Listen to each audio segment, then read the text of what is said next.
तारीफ शोषण का सबसे बड़ा हथियार है। 31 दिसंबर को लोग कसम खाएंगे कि बस कल से सिगरेट नहीं पीना है। अब कुछ लोग कसम खाएंगे नॉनवेज नहीं छुएंगे, फिर कहेगा अरे यार ऐसे थोड़े कोई एक दिन में छोड़ देता है। गर्लफ्रेंड बॉयफ्रेंड का झगड़ा मत सुलझाइए, संसार के दुख बांटने की कोशिश मत करो, नहीं तबाह हो जाओगे। अब लड़ाई तो शक्ति से ही लड़ी जाएगी ना। ध्यान अनिवार्य है जीवन में। सावन के झूलों ने मुझको बुलाया, मैं परदेसी घर वापस आया। एक भी पति छूटा तो आप गए, मकाले की आत्मा हंसती होगी। पर्दा नशी को बेपर्दा न कर दूं तो अकबर मेरा नाम नहीं।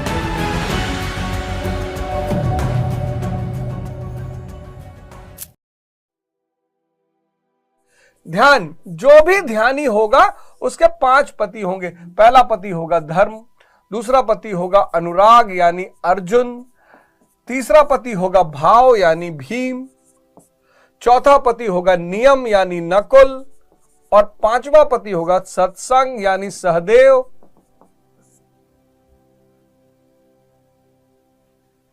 ध्यानी द्रौपदी, द्रौपदी के 5 पति और फिर 5 पुत्र।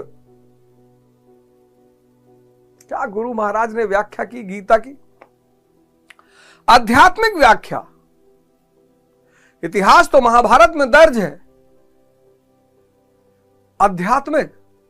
अब 7वें श्लोक पर दुर्योधन द्रोणाचार्य अपने गुरु से कहता है, 7वें श्लोक पर आते हैं।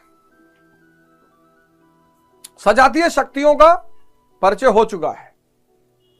चेकितान कितना बड़ा शक्ति है, जहां भी मन बाहर भागेगा ये उसको खींचकर वापस ईश्वर में लाएगा। पुरुजित, उत्तमौजा, अभिमन्यु, ये सब बड़े बड़े, आपको एक ध्यानी के रूप में अपनी शक्ति का अंदाजा ही नहीं था। और शक्तियां पैदा होंगी जब आप इन 5 पतियों के साथ रहना शुरू करेंगे। एक भी पति छूटा तो आप गए, एक भी पति छूटा तो आप गए, आपका विनाश सुनिश्चित है। तो यह सजातीय शक्तियों का वर्णन था। अब दुर्योधन कहता है, अस्माकम तु विशिष्टा ये तान्निबोधा दुर्योतम। दुर्योधन गुरु महाराज कहते हैं कि यह एक असामयिक संबोधन है, उस समय नहीं था। दुर्योतम वैसे शब्द के अर्थ के रूप में हुआ ब्राह्मण श्रेष्ठ, दुर्जुमे श्रेष्ठ यानी ब्राह्मण। अस्माकम तु विशिष्टा ये तान्निबोध दुर्योतम नायका मम सैनस्य संज्ञार्थम तान्व ब्रवीमते। हे ब्राह्मण श्रेष्ठ गुरु द्रोणाचार्य, अब मैं आपको अपने नायकों के बारे में अपनी सेना से अवगत कराना चाहता हूं। गुरु महाराज कहते हैं कि जब तक प्रकृति से लेश मात्र संबंध है, लेश मात्र हल्का सा, तब तक द्वैत बना रहेगा। द्रोणाचार्य, द्वैत, दोहरा आचरण। तो अब यह कह रहा है कि अब मैं आपको अपनी सेना से अवगत, और यह बड़ा इंपॉर्टेंट है। अभी तक आप पांडवों की सेना से अवगत हुए, अब आप कौरव दुर्योधन की सीमा देखिए, अब आप कौरव दुर्योधन की सेना देखिए। और इस सेना के जो नायक हैं उनसे आप डेली लड़ाई करते हैं। अपने सेनापति तो आप भूल गए, और दुर्योधन के सेनापतियों से आपकी डेली लड़ाई चलती है, लेकिन चूंकि आप उन्हें पहचानते नहीं, बेहोशी में डूबे हैं ना। ध्यान मतलब होश में लाने की प्रक्रिया। आज जो इस देश की स्थिति है, मतलब हंसता होगा मकाले की आत्मा। वो चाहता था 1835 में मकाले ने यही अपने बाप को पत्र लिखा था। उसके बाप ने पूछा कि क्यों अंग्रेजी शिक्षा दे रहे हो इनको। कहा अरे बाबूजी, अंग्रेजी शिक्षा इसलिए दे रहा हूं कि ये रंग और रूप में तो भारतीय होंगे, लेकिन विचार में अंग्रेज होंगे। और अंग्रेज क्या, रंगरेज भी नहीं हो पा रहे हैं। अंग्रेज कपड़ा पहन रहे हैं तो उनको समझ में आ रहा है हम क्यों पहन रहे हैं। भाई वहां अगर छोटा कपड़ा पहन रहे हैं, कपड़ा फाड़ के पहन रहे हैं, तो उनके पास हर चीज की वजह है। वो शराब पी रहे हैं तो उनके पास वजह है। यूरोप का आदमी शराब पी रहा है क्योंकि -10 डिग्री सेल्सियस में रहता है। यहां के आदमी को पता ही नहीं मैकाले की आत्मा हंसती होगी और अट्ठास लगा के हंसती होगी कि ना ये भारतीय रह गए, ना ये अंग्रेज रह गए, ना रंगरेज रह गए, ये पता नहीं क्या हो गए, ये पता नहीं क्या हो गए। आज की जो स्थिति भारत की है, ध्यान अनिवार्य है जीवन में। ध्यान मतलब रोशनी। अंधेरा तभी मिटेगा ना जब आपके जीवन में रोशनी आएगी। तो अब ये अपने सेना के नायकों को दिखाने जा रहा है। तो दुर्योधन अब अपने सेना नायकों से आपको परिचय कराएगा। आप डेली उनसे लड़ते हैं, लेकिन चूंकि आपको पता नहीं तो जिंदगी नरक बनी हुई है। कहता है भावा भीमश्च कर्णश्च कृपश्च समित जन्य अश्वत्थामा विकर्णश्च सौमदत्त स्थातौ च। भावा भीमश्च कर्णश्च कृपश्च समित जन्य अश्वत्थामा विकर्णश्च सौमदत्त स्थातौ च। और ये इतने खतरनाक सेनापति हैं सब। कहता एक तो आप ही हैं, द्वैत आचरण रूपी द्रोणाचार। कहता पहले तो आप ही हैं द्रोणाचार, द्वैत आचरण, द्वंद्व। क्या पहले तो आप ही हैं। फिर है भीष्म। बड़ी चर्चा हुई है भीष्म की, बहुत चर्चा। ये जिसको समझ में आ जाए, भ्रम रूपी भीष्म, ये कौरवों की सबसे बड़ी शक्ति है, भ्रम रूपी भीष्म। अंधेरे में आपने रस्सी को पकड़ा और आपको एहसास हुआ कि यह सर्प है। अंधेरा यानी अज्ञान, रज्जू रस्सी। अंधेरा जो है, अज्ञान जो है, वो रस्सी को सर्प बना देता है। इतनी ताकत है भ्रम की, बहुत बड़ी। कौरवों की सबसे बड़ी शक्ति भ्रम रूपी भीष्म। ये भ्रम ये जो अज्ञान है, ये रस्सी को, अंधेरा है अज्ञान, उस अंधेरे में ये जो भ्रम है, ये रस्सी को सांप बना देता है। इतनी ताकत है इस भ्रम में, ताकत कि व्यक्ति ने रस्सी पकड़ा और सांप का एहसास हुआ कि सांप ने काटा और मर गया। कोरोना काल में कितने लोगों की मृत्यु भ्रम की वजह से हुई। बुखार हुआ, जुकाम हुआ, हल्का सा, वैसे भी जब जुकाम सर्दी होती है तो सांस लेने में दिक्कत होती है। कोरोना छोड़ो, वैसे आम जब सर्दी होती तो सांस लेने में दिक्कत होती है। और जिसको भी सांस लेने में दिक्कत हुई रात में, वो लगा कि कोरोना हो गया भैया, मर गए। व्यक्ति को लगता है कि झूले से मजा आ रहा है। भारतीय संस्कृति का एक बहुत बड़ा अंग है सावन में झूला। कितना गाना बना सावन और झूले पे। सावन के झूलों ने मुझको बुलाया, मैं परदेसी घर वापस आया। ये जो झूला है ना, इसी पर आज ज्यादातर वाटर पार्क बने हैं, डिज्नीलैंड बना है। और झूले की जितनी स्पीड होगी उतना मन शांत हो जाएगा। तो व्यक्ति को क्या लगेगा कि झूला से मजा आ रहा है। भारत के लोग दुबई जाते हैं झूला झूलने के लिए। भारत से लोग दुबई जाते हैं, सिंगापुर जाते हैं, हजारों रुपया खर्चा करते हैं, लाखों। यथार्थ गीता के लिए 200 रुपया देने में हालत खराब है।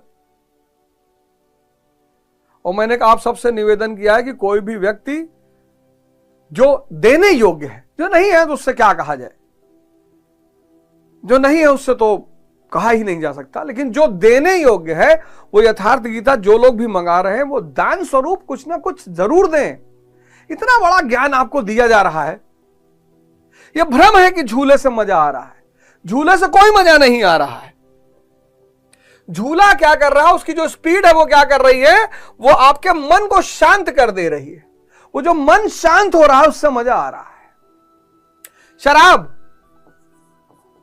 या जितने भी टाइप के नशे हैं, नशा ही ले लो आप, ये क्या कर रहा है, ये जो सबकॉन्शियस है, सबकॉन्शियस इसको शांत कर दे रहा है। यह मन को शांत कर दे रहा है। यह भ्रम है कि शराब से मजा आ रहा है, मन की शांति का मजा आ रहा है। स्त्री पुरुष जो भी है,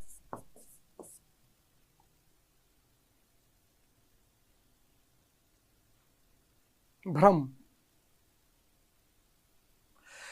इस भ्रम को तोड़ना ध्यानी की सबसे पहली और सबसे बड़ी उपलब्धि है। अंतिम तक जीवित रहता है, अंतिम तक। इच्छा मृत्यु का वरदान है इसके पास। अभी डिस्कस करेंगे उस इच्छा मृत्यु का क्या मतलब और इच्छा क्या है।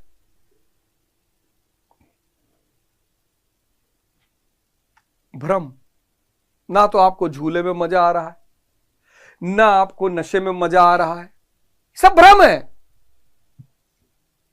शराब, कोई भी नशा, भाई कोई भी आदमी जो 20 वर्ष से ऊपर है, इतनी चुनौतियों का सामना कर रहा है, चारों तरफ चुनौतियां, पारिवारिक चुनौतियां, नौकरी की चुनौतियां, विवाह की चुनौतियां, समाज की चुनौतियां, चारों तरफ से चुनौतियों का सामना कर रहा है और अंदर की शक्ति उसने विकसित नहीं की, हो गया खोखला। अब लड़ाई तो शक्ति से ही लड़ी जाएगी ना। तो ये उसके पास एक आराम सा इजी साधन हो गया, ये शराब पी लो, ये शांत हो गया, उसको लग रहा है शराब से मजा आ रहा है। इतनी बड़ी ताकत है भ्रम। यही पर्दा है, यही पर्दा है। इसी को इस्लाम ने पर्दा कहा। आत्मा और परमात्मा के बीच बस यही पर्दा है। इसी पर्दा को हटाना है। पर्दा नशी को बेपर्दा ना कर दूं तो अकबर मेरा नाम नहीं। महान वही है, अकबर यानी महान, महान वही है जो पर्दा नशी को बेपर्दा कर दे। कैसे? साधना से। तो पहला द्रोणाचार्य और दूसरा बहुत बड़ी ताकत भीम। फिर तीसरा कर्ण। यह कौन है? विजातीय कर्म के रूप में, विजातीय कर्म।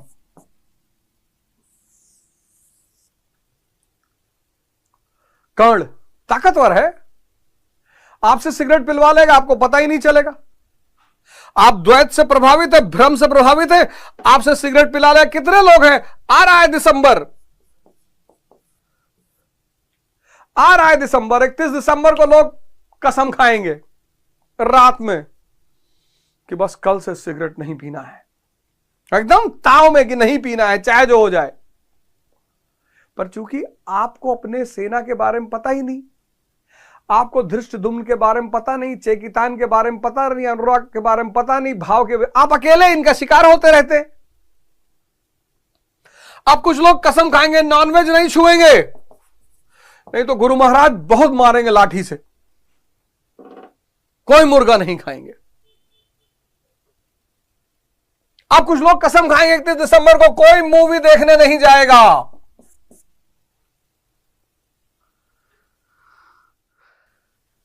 विजातीय कर्म है कर्ण, छोटा मोटा योद्धा नहीं है। 31 को कसम खाएंगे, 12 बजे उठेंगे दूसरे दिन, क्योंकि रात भर नाचेंगे। 1 बजे ये कर्ण कहेगा कि अरे नेहरू जी भी सिगरेट पीते थे, ऐसे थोड़ी था कि कोई सिगरेट नहीं पीता था। बड़े बड़े वो फिदल कास्ट्रो सिगार पीता था, वो स्टालिन सिगार पीता था, क्या बड़े लोग सिगरेट नहीं पीते थे? फिर आपको याद आएगा, फिर एक अंदर द्वंद्व शुरू हो, युद्ध शुरू हो जाएगा कि नहीं यार कल गुरु महाराज की कसम खाए थे यार। फिर कहेगा अरे यार ऐसे थोड़े कोई एक दिन में छोड़ देता है, गुरु महाराज भी कहते हैं कि आराम से सुधार करना है, एक दिन में जान नहीं देना है। सब यही कह रहा है, सब कुछ यही कह रहा है, पॉजिटिव भी यही कह रहा है, नेगेटिव भी, और आप बैठ के चुपचाप देख रहे, आप देख भी नहीं पा रहे हैं।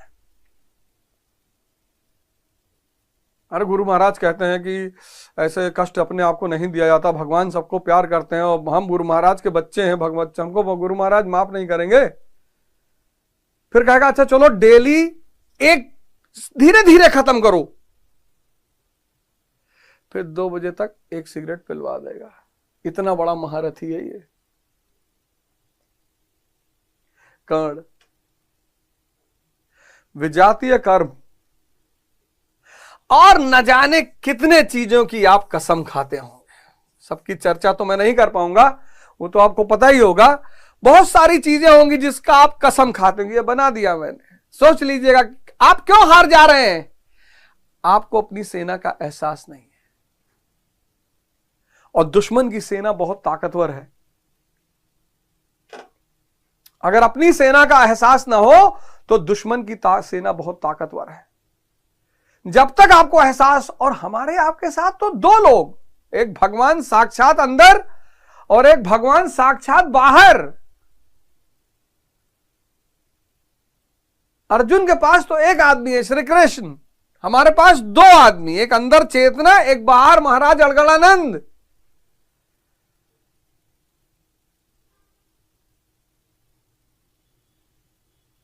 तो द्रोणाचार भ्रम, द्वैत आचरण भ्रम, विजातीय कर्म कर्ण, फिर कृपाचार्य। कृपाचार्य ये तो कृपा करने की प्रवृत्ति।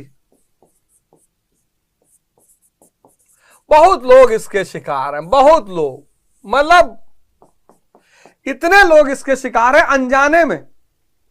कोई आदमी सड़क पे गिरा हुआ है, एक्सीडेंट हो गया, आप उसको उठाकर अस्पताल पहुंचा दीजिए, यह मानवता है। जब तक उसके घर वाले ना आए खड़े रहिए, जितनी आर्थिक मदद उस वक्त आपसे हो सकती है कर दीजिए, यह मानवता है। अब किसी की बीवी भाग गई,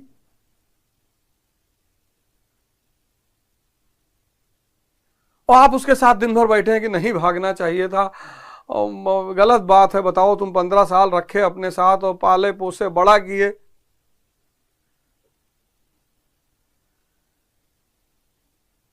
जब आप साधना करोगे ना और थोड़ी सी शांति आपके अंदर डेवलप होनी शुरू होगी, तो जो अगल बगल अशांति के क्षेत्र हैं ये आपके सानिध्य में आनंद लेने लगेंगे, आपके पास अनायास आने लगेंगे, आपको पता नहीं चलेगा क्यों आ रहे हैं और आ क्यों रहे हैं। आपके पास थोड़ा सा आनंद विकसित हो रहा है, यह आनंद विहीन है। तो जब आपके पास आएंगे तो जो आपके आनंद की धारा है ये उसको सोख लिया करेंगे, फिर आप डिप्रेशन में आ जाओगे। बहुत सारे स्टूडेंट हैं अपना कर्म नहीं करते, अपना साधना नहीं करते, दूसरों की समस्या का समाधान कर रहे हैं। अब तुम्हारा रूप बाटर कह रहा है कि हमारी बुआ का जो है पापा से बड़ा झगड़ा चल रहा है, बुआ मकान में हिस्सा मांग रही है, तुम क्या कर सकते हो उसमें? तुम्हारा क्या रोल होगा उसमें? क्यों इंटरफियर कर रहे हो? कि मम्मी पापा डेली दोनों रात में दारू पी लेते हैं, हम बच्चे लोग बड़े परेशान रहते हैं।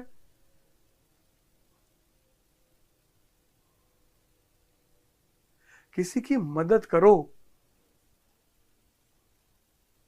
वो भी अपनी सीमा में। संसार के दुख बांटने की कोशिश मत करो, नहीं तबाह हो जाओगे। यहां राजा महाराजाओं को भी दुख है, यहां ऐसा कोई इंसान है ही नहीं जिसको नहीं है।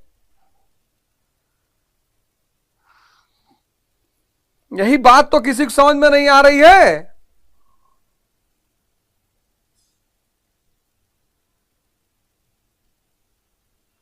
अब सीता जी ने कृपा की, रावण आया सन्यासी के भेष में, कृपा दिखाई उन्होंने, भुगतना पड़ा। विश्वामित्र जी को भुगतना पड़ा। कितनी बढ़िया बात लिखी गुरु महाराज ने उसमें। लिखा कृपा बिनु संत कसाई, और कृपा करी तो आफत आई।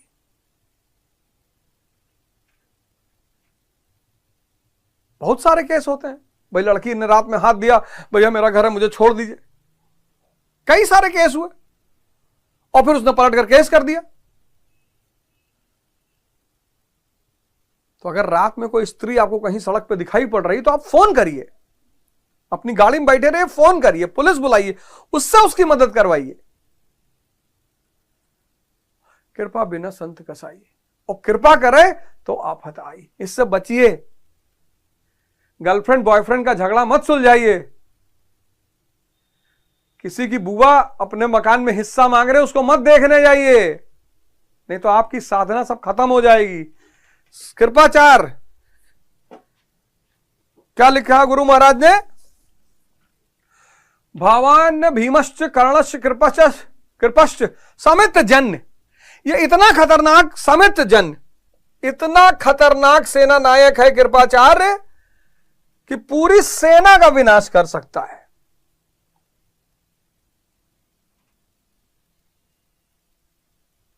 पूरी सेना को ऐसा फंसा देगा, आपको ऐसा उलझा देगा कि आप उस दलदल से निकल ही नहीं पाओगे। फिर अगला सेना नायक कौन है? अश्वत्थामा विकर्णश। अश्वत्थामा, बड़ी चर्चा होती है अश्वत्थामा पर। अश्वत्थामा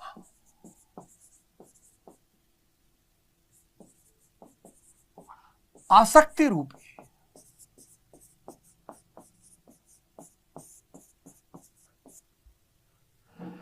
आसक्ति रूप अश्वत्थामा। क्या बात है। पिता कौन है? द्रोणाचार्य। वाह, क्या गुरु महाराज, समझिए, द्रोणाचार्य पिता किसका? अश्वत्थामा का।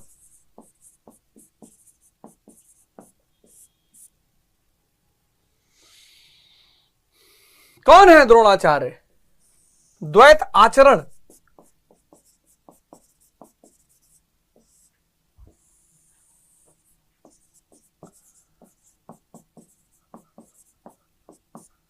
द्वैत आचरण, जब तक द्वैत जिंदा है तब तक अश्वत्थामा का अस्तित्व रहेगा। अस्तित्व, उसके बाद भी वो मिटेगा नहीं। बड़ी शानदार बात है, इसको समझिएगा। जब तक द्वैत जिंदा है, मैं से पैदा हुआ मेरी गाड़ी, मेरी पत्नी, मेरी बच्चे, मेरा घर, मेरा धन,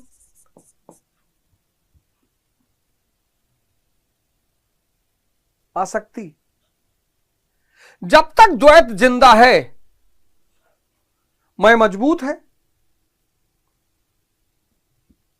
अब अवध ओझा जो है,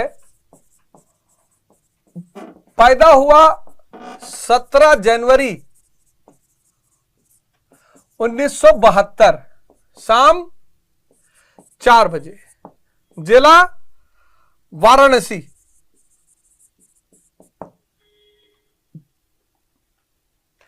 तो ये जो शाम को 4 बजे पैदा हुआ व्यक्ति, इसका क्या नाम? ये एक्स। ये पैदा होते ये थोड़ी कहा कि मैं अवध ओझा भैया पैदा हो गया, ये तो एक्स पैदा हुआ। और फिर जब ये पैदा हुआ 17 जनवरी को, तब लोगों ने इसका नाम रखा अवध। देखो, ये नाम बाहर से दिया गया है, ये नाम लेके कोई व्यक्ति पैदा नहीं हुआ। जो भी व्यक्ति आप पैदा हुए, तो जब बाहर पैदा हुए तो आपने पैदा होते कहा कि मैं नरहरि, मैं श्यामलाल, मैं घनश्याम, मैं रावण दुबे, किसी ने कहा, यह नाम दिया गया अवध। फिर जैसे जैसे ये बड़ा हुआ तो इसको बताएगा कि ये तुम्हारा परिवार, अवध का परिवार, ये अवध का घर, ये अवध के बच्चे, अवध का धन। लेकिन ये जो पैदा हुआ था एक्स, जिसका कोई नाम नहीं था,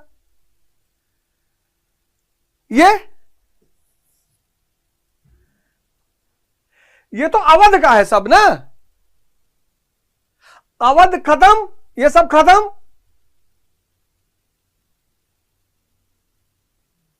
ये जो उस दिन पैदा हुआ शाम को 4 बजे 1972, जब पैदा हुआ उस वक्त तो इसका कोई नाम ही नहीं था। इसका सारा ब्रह्मांड है।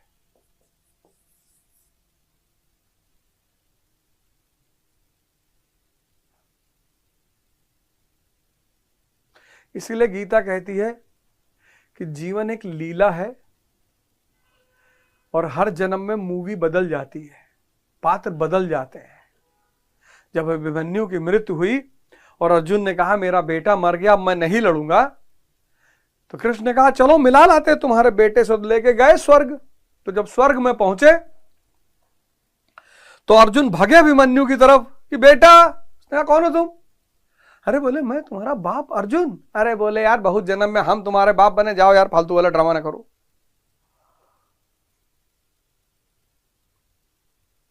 सब इस मैं से बंधे हुए हैं, सब इस आसक्ति ने पकड़ रखा है। हाय किसी, जैसे ये मैं खत्म होगा, जैसे ये मैं खत्म होगा ये सब छूट जाएगा। लेकिन भ्रम,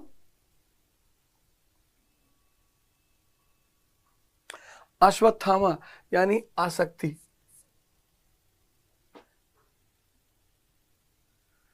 आसक्ति टूटेगी। पहले कौन गिरेगा? पहले भ्रम गिरेगा। जब भ्रम गिरेगा तब आसक्ति टूटेगी। जब आसक्ति टूटेगी तब द्रोणाचार्य मारा जाएगा। तो हाथी के रूप में घोषणा कराई गई।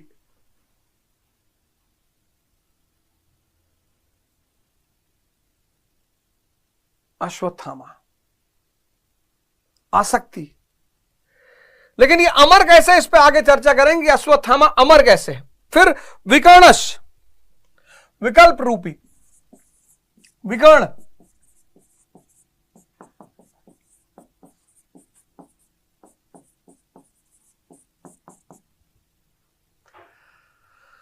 अब ध्यान साधना जैसे जैसे बढ़ती है तो शक्तियां भी बढ़ती हैं, रिद्धि सिद्धियां भी बढ़ती हैं। मतलब गुरु महाराज ने लिखा है कि अगर ऐसा आदमी अगर किसी बीमार के बगल से गुजर जाए, बीमार ठीक हो जाए। अब एक बीमार ठीक होगा तो 500 आपको घेर लेंगे, आपकी साधना सब खत्म।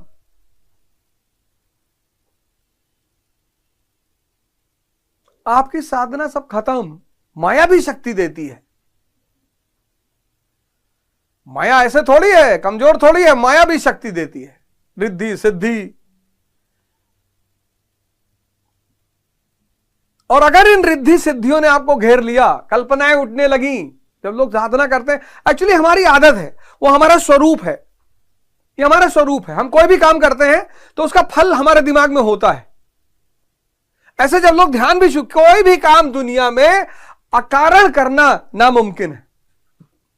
और यही ध्यान की सबसे बड़ी चुनौती है और यही अध्यात्म की सबसे बड़ी चुनौती है। अध्यात्म की सबसे बड़ी चुनौती है क्योंकि इसे अकारण ये हो ही नहीं सकता। बचपन से हमारे पास एक आदत है, पढ़ोगे नौकरी मिलेगी, मतलब जो भी करोगे उसके बदले हमें कुछ ना कुछ बताया जाता है कि ये करोगे तो ऐसा होगा। पढ़ाई में खूब नंबर आएंगे, बड़ी नौकरी मिल जाएगी, बढ़िया शादी होगी, गाड़ी घोड़ा से चलोगे। हर चीज के पीछे हमें एक वजह बताई गई है। अध्यात्म बेवजह है और यही उसकी सबसे बड़ी चुनौती है। तो जब व्यक्ति इस रास्ते में भी आता है तो विकर्ण, विकल्प, अब ऐसा होगा, अब यहां पे रोशनी जलेगी, अब मैं शरीर, मेरी शरीर हवा में उठ रही है, परियां आ रही हैं, कोई कहीं कुछ नहीं आता।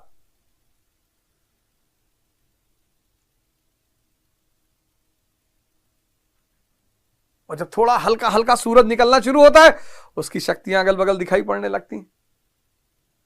उसमें जो उलझा गया, खत्म।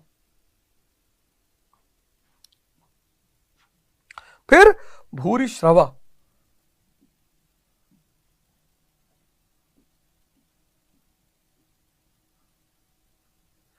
सौम दत्तस्त थवचा भूरि श्रवा, भ्रममयी श्वास। यह तो बहुत बड़ी चुनौती। भूरि श्रवा,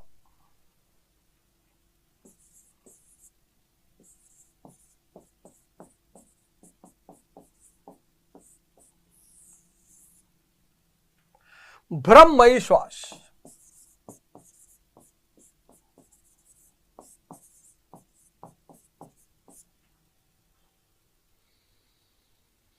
बच्चे होते ना, बच्चे बच्चे क्यों बच्चे? भाई आपने किसी बच्चे से कहा, 5-6 लोग बैठे हो, आपने कहा ये जो बच्चा है बबलू, ये घर का सबसे होनहार बच्चा है,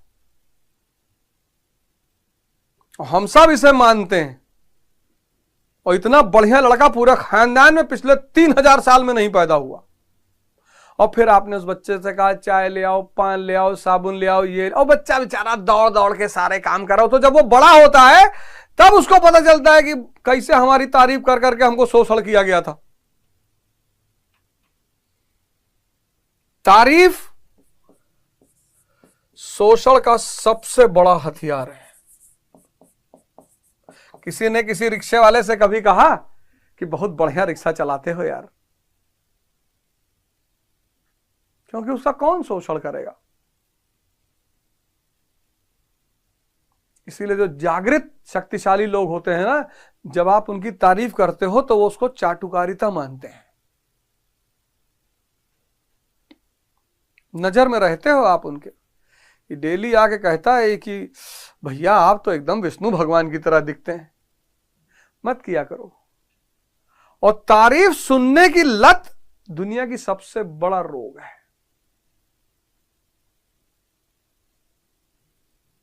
भूरि श्रवा, प्रशंसा सुनना, प्रशंसा कि आप ऐसे हैं, आप वैसे हैं। शिष्य लोग गुरु महाराज की बड़ी प्रशंसा करते हैं और बड़ी बड़ी कहानियां सुनाते हैं गुरुओं की। गुरु महाराज एक बार जा रहे थे गंगा से, तो मछली के ऊपर खड़े होकर इस पार से उस पार निकल गए। एक बार तो रात में कोई नहीं मिला, तो एक तो मगरमच्छ आया, कहा महाराज अब हमारे पीठ पे बैठिए, हम पार करा दें। ये सब शिष्यों का काम होता है।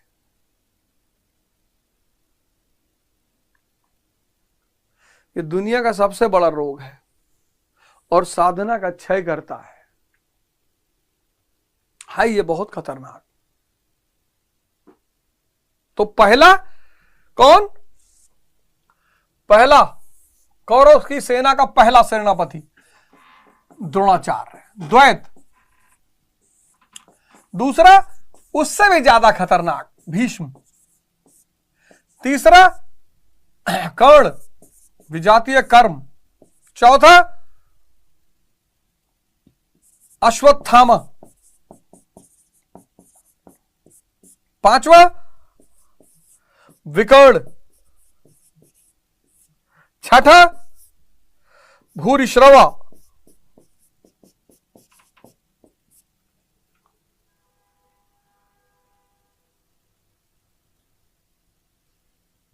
द्वैत। पहला गुरु भी है ये, यही दिखाता है कि गलत रास्ते पे जा रहे हो। भ्रम,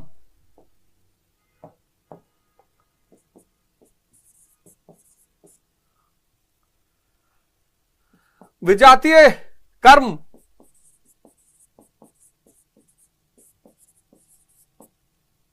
आसक्ति द्वैत की वजह से, विकल्प, प्रशंसा,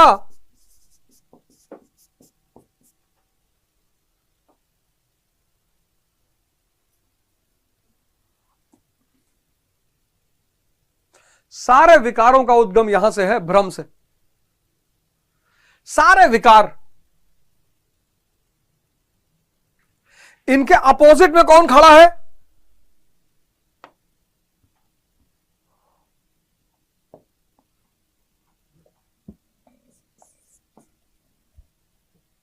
इनके अपोजिट में सेनापति है अर्जुन, अनुराग, भीम, भाव। अभी दोनों की तुलना की है गुरु महाराज ने आगे, भ्रम और भाव की तुलना। अर्जुन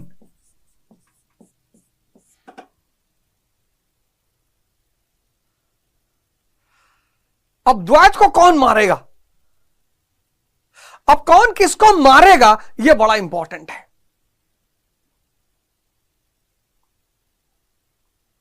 अब महाभारत के युद्ध में कौन किसको मारेगा, इसका भी ग्राफ बनाएंगे। भीष्म को अर्जुन नहीं मारेगा, भीष्म को शिखंडी मारेगा।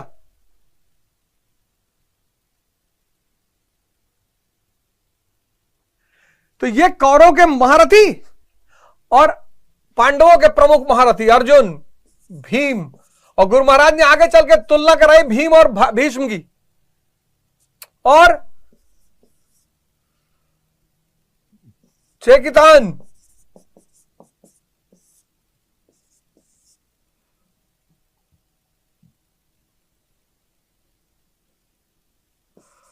पुरुजित, अभिमन्यु, अभयमन,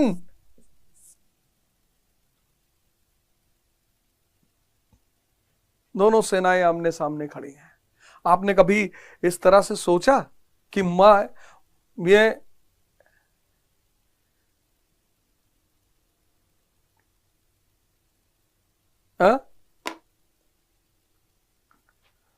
क्या परोपकार किया गुरु महाराज ने हम सबके ऊपर। हमें पता ही नहीं था, ना तो अपनी शक्तियां पता थी और ना ही हमें अपने विरोधी पता थे। कितना बड़ा ग्रंथ है गीता। ना तो हमें अपनी शक्तियां पता थी और ना हमें अपने विरोधी पता थे। किस पे काम करते हैं हम? तो आज का आदमी किस पे काम कर रहा है? मोटिवेशन पे। वो एक अलग शराब है।